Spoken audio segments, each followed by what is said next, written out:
This podcast is part of the Big Heads Media Podcast Network. Go to bigheadsmedia.com for more great podcasts. Come on. Not over yet. You are now tuned in to the Casual Colts Podcast. Everything about the Indianapolis Colts with William E. Ricks.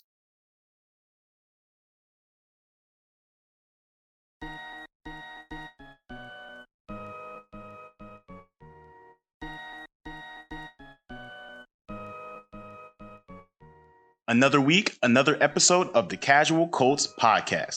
Welcome back, everyone. My name is William E. Ricks, and the NFL season is only 2 weeks away.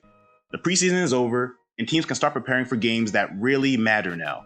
We have some exciting stuff to talk about as Indy prepares for their own regular season grind. We'll start with Carson Wentz, talk about his week at practice, how he performed, and if it's wise for him to play in week 1. Our regular season preview series continues, and things get much more challenging for Indy in weeks 11 and 12. They face two teams that made the conference championship games in 2020, and they have no intentions of slowing down. So can Indy survive this gauntlet of challenging opponents, or will they stumble in back-to-back weeks? We'll also discuss general manager Chris Ballard and how he changed Indy's fortune from a team on the cusp of playoff contention to a legitimate Super Bowl contender.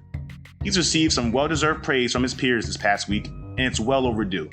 So make sure you lock in and listen to premium content, because that's going to come up soon.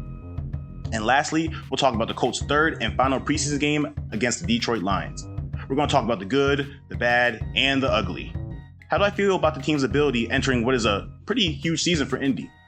Now, we'll also talk about areas the team will strive or thrive and struggle in also. So you know what's coming. It's going to be an exciting episode of the Casual Colts Podcast. Tune in, crank the volume up, lock in, because we are about to take off. Let's get it.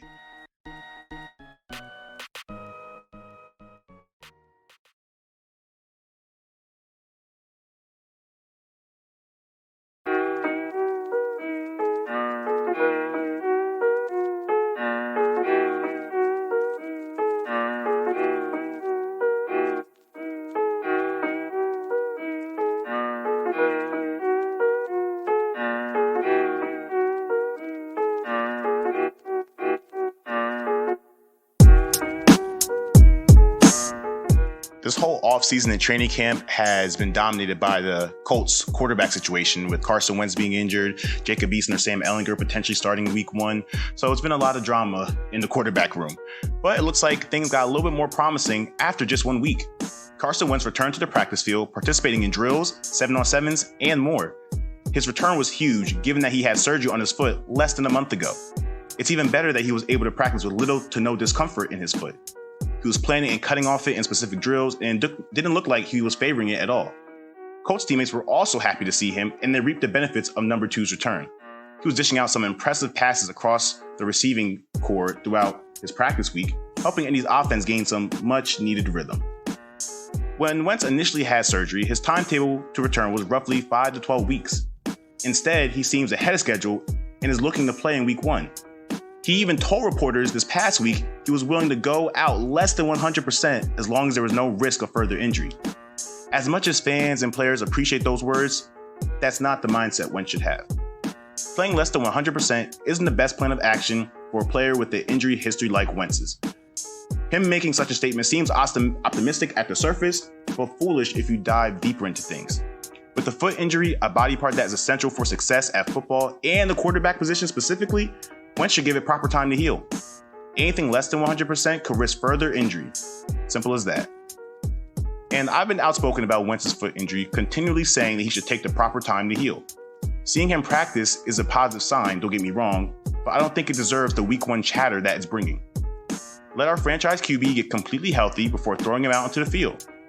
The best case scenario for me is that he returns in weeks 3 or 4.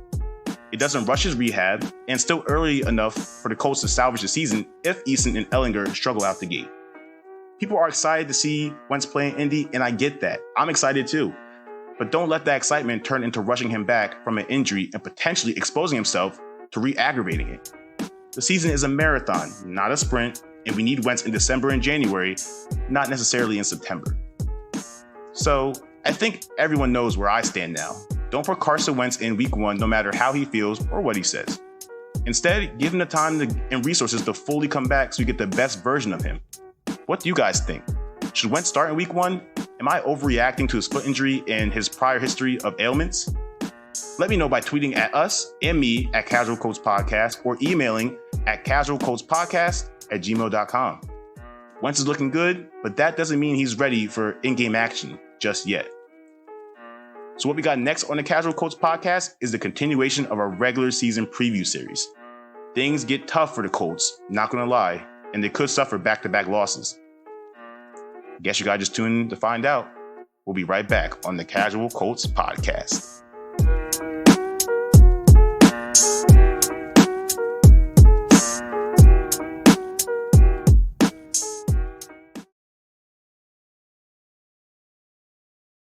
You are now tuned in to the Casual Colts Podcast. So come as you are, and as always, keep it casual.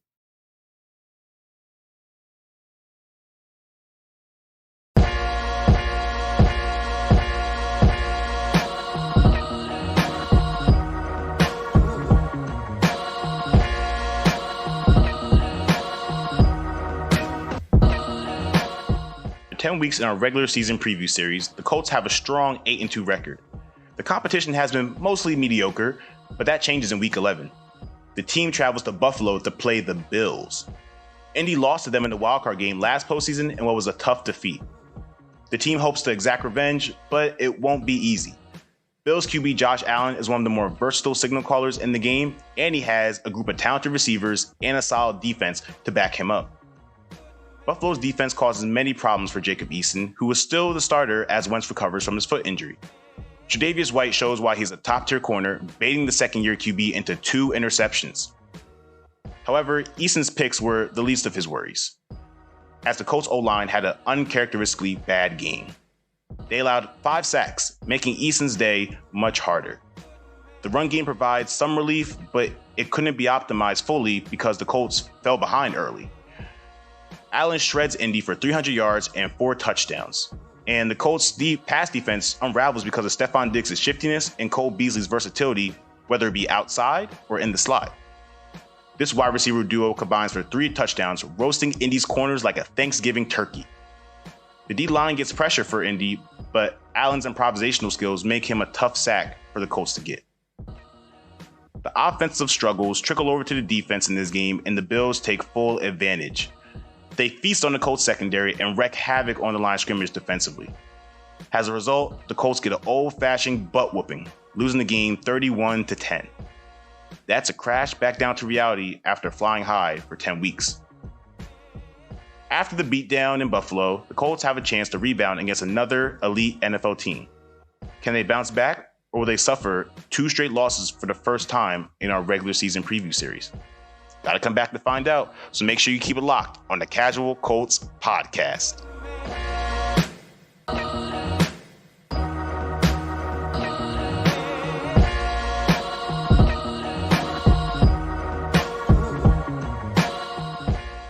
The defending champs come into Lucas Oil Field in Week 12 as the Colts will face Tom Brady and the Tampa Bay Buccaneers. This is arguably the hardest game for Indy this season, given that the Bucs are loaded at almost every position on their roster. Not to mention Tom Brady hasn't shown any signs of slowing down.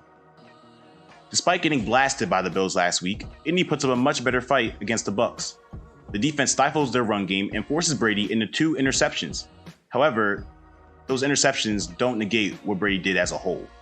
The 7-time champion throws for 350 yards and 4 touchdowns on the day. The Colts defense has shown its flaws in recent weeks and is beginning to hurt their chances of winning on the field. The offense has a much better day, and Eason is a big reason why. He throws 2 touchdowns and an interception, which is not bad, but the Bucs defense is supremely talented. They limit Indy's rushing game, putting it all on Eason's shoulders to carry them to victory. The second-year QB stepped up to the challenge, giving Tampa Bay everything he's got with a 300-yard performance.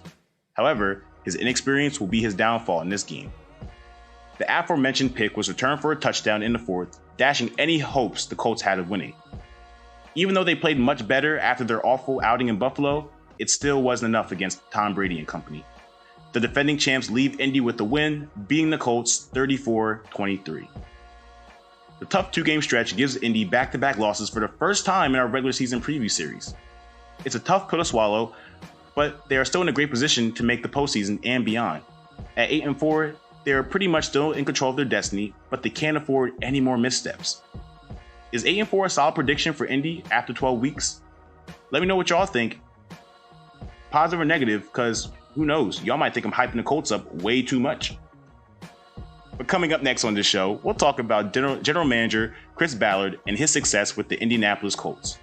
He's been the engine that keeps the team running despite the drama that has ensued the past few years.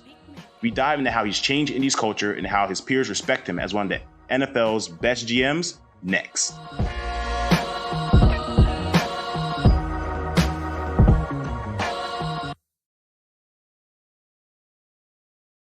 Thanks for tuning in to the Casual Colts Podcast. I hope you're enjoying this episode's content, and stay tuned because we got much more stuff to get into. Don't touch that dial.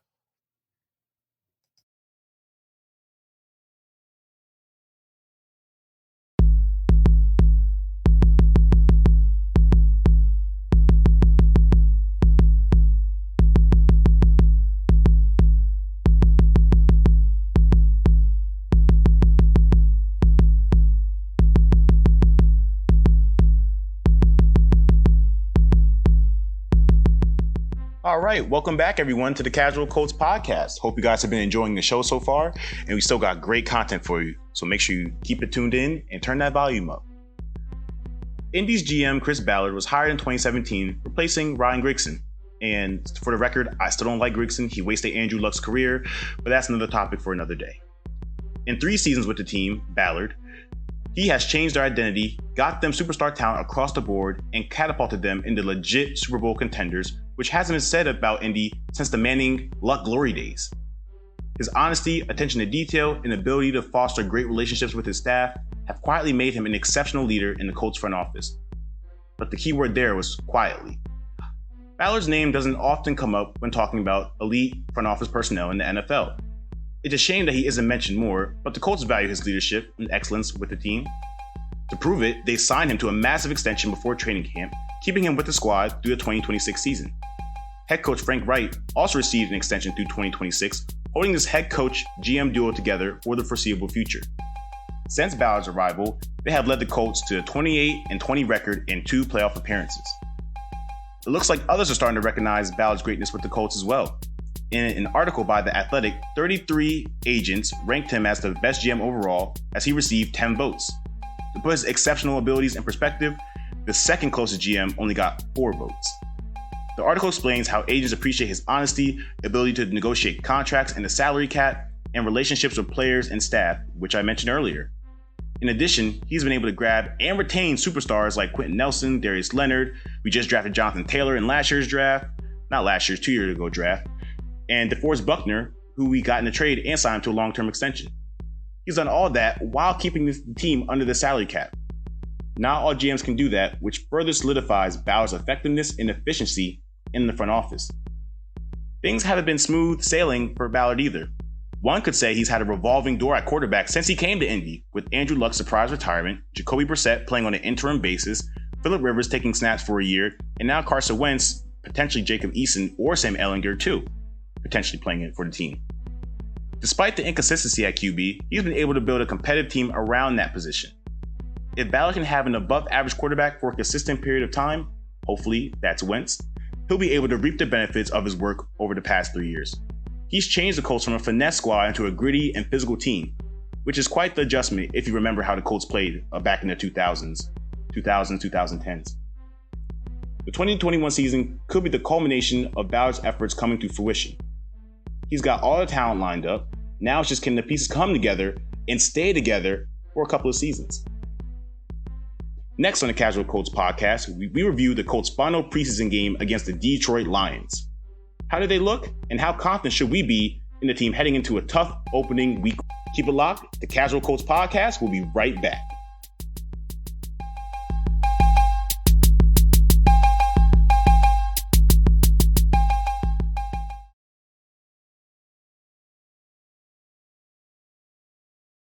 Don't go yet. There's still more Colts content coming your way, so keep it locked to the Casual Colts Podcast.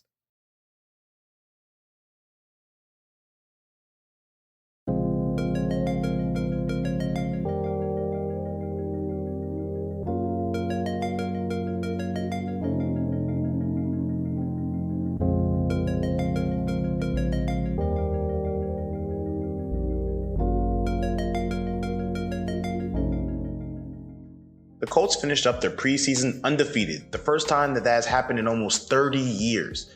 They defeated the Detroit Lions on Friday, 27-17, in what was the final tune-up before Week 1. After watching the game and assessing the highlights, here's what I have to think about the team in the upcoming 2021 season. To start, our quarterback situation seems solidified, but not in the way you'd expect. Jacob Eason is virtually a lock for the backup spot, especially after Sam Ehlinger went down with a knee injury.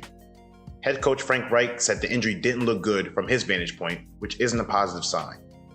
Ehlinger made a sensational play beforehand, avoiding a sack and launching a 60-yard bomb to Desmond Patton.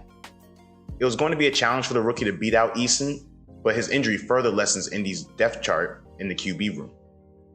With Eason the QB1 for now, the Colts need to rely on their run game and defense to start. It seems like they realized this reality as Jonathan Taylor has sat out all preseason games, only one of a few Colts players to do so. That shows not only how much they value him as a player, but how much they will need to rely on him to start the year. Eason has shown glimpses of good play, but the safe bet is to make him a game manager and play smash-mouth football until Wentz returns. Defensively, Kwity Paye has me so excited. His ability to create impact plays is what will make him such a valuable asset on Indy's roster.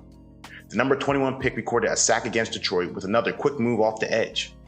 This is the continuation of his exceptional play in training camp, and the Colts fans should be excited about his potential.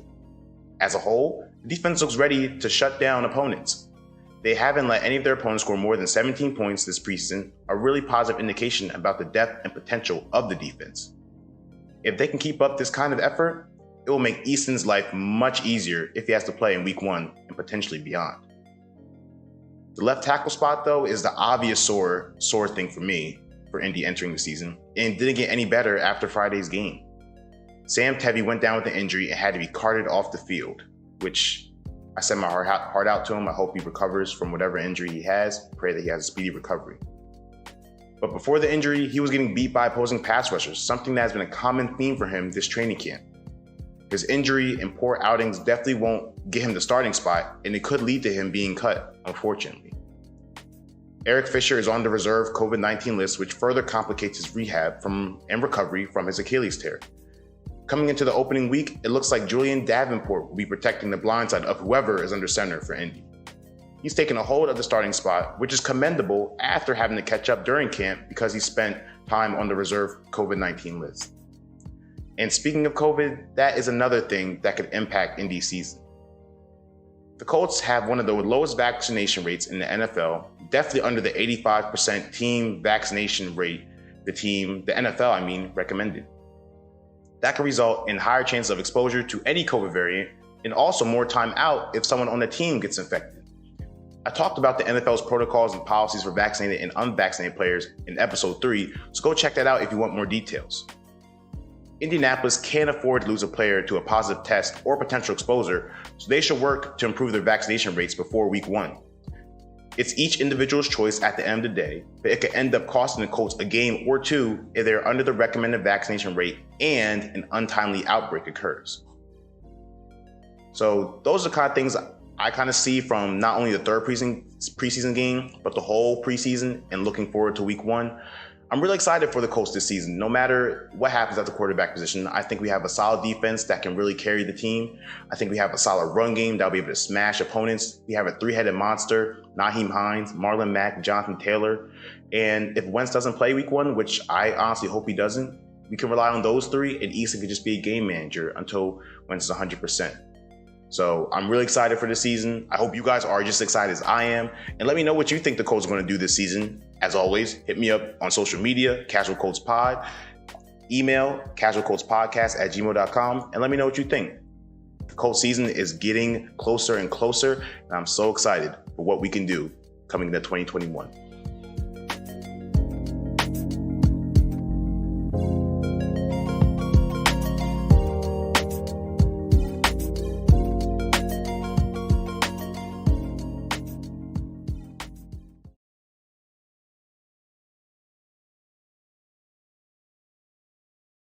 This podcast is part of the Big Heads Media Podcast Network. Go to bigheadsmedia.com for more great podcasts.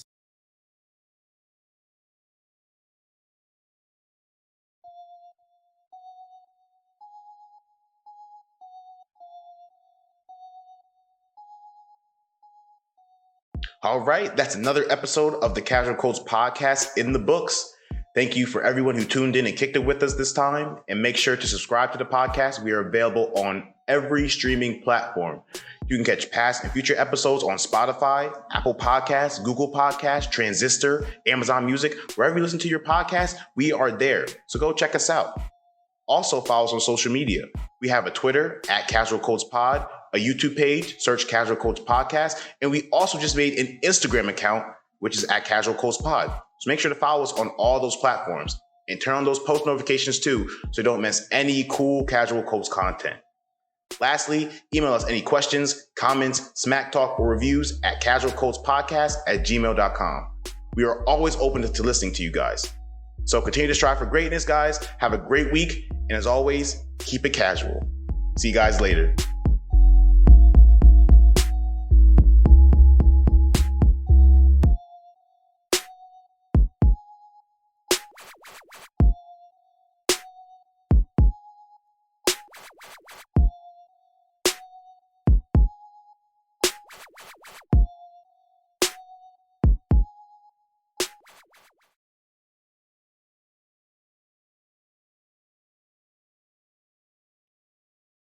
Hey everybody, it's William Ricks again of the Casual Colts Podcast. It is 10 o'clock on Sunday morning, and we just got some bad breaking news in terms of the Colts and one of their veteran players. And I'm about to read this tweet from Stephen Holder. Stephen Holder is a Colts reporter, senior writer for The Athletic. And I'm about to read it here right now. It says, with the regular season 2 weeks away, Colts wide receiver T.Y. Hilton is expected to miss multiple weeks with an unspecified injury. Multiple sources tell him. And another reporter called Zach Kiefer, he also reports for the Colts. The injury is not considered season ending. Hilton was injured in Wednesday's practice, but later returned. And he also tweeted 9 minutes later, an exact timeline for Hilton's absence has not been established as information is still being gathered. So that's the news we have. T.Y. Hilton is going to be out for a significant period of time with as of right now, an unspecified injury. By the time this episode comes out Monday morning, they'll probably have more information about his injury, probably might have a little release about it or something, but I just wanted to cover it in the moment, breaking right now. It broke probably about 15 minutes ago. It's 10:08 right now, but I just want to just give some raw reaction to it. This is definitely a huge blow. I mean, I feel like we go every week, and there's one big injury that happens every week. Carson Wentz, Quentin Nelson, even Sam Ehlinger this past week. Sam Tevy went down this in the game. Who else? We just have a bunch. Darius Leonard was out for a certain period of time. So we're just seems like we can't get rid of the injury bug that's coming on us. So this just means that Michael Pittman is definitely going to have to step up, become the number one receiver. And I actually talked about him taking the baton from T.Y. Hilton as number one receiver in our last episode. So make sure you go check that out. And it's going to require Zach Pascal to also step up. And it's also going to mean that Paris Campbell is going to need to stay healthy and also provide as well. So it's just a next man up mentality. We still have a good running game, so we still can use that to boost our offense. But this is a huge blow. Good thing is not season ending. Hopefully we'll get more information to when he could possibly return. Hopefully it's hopefully around weeks 8 or 9. That's my assumption. I really want that. I really would like that to be maybe just like 10 weeks from today, weeks 8 or 9. You know, he comes in. 10 weeks, week 8 or 9, yeah. So, definitely want him to come back so he still has at least a couple games to not only play, but also prove himself to other teams. Because remember, he's on a 1-year, $10 million deal. And this injury is not good for someone who's on a 1-year, $10 million deal, especially being his age. I think he's like 30 or 31. Give me about like 3 seconds to look it up.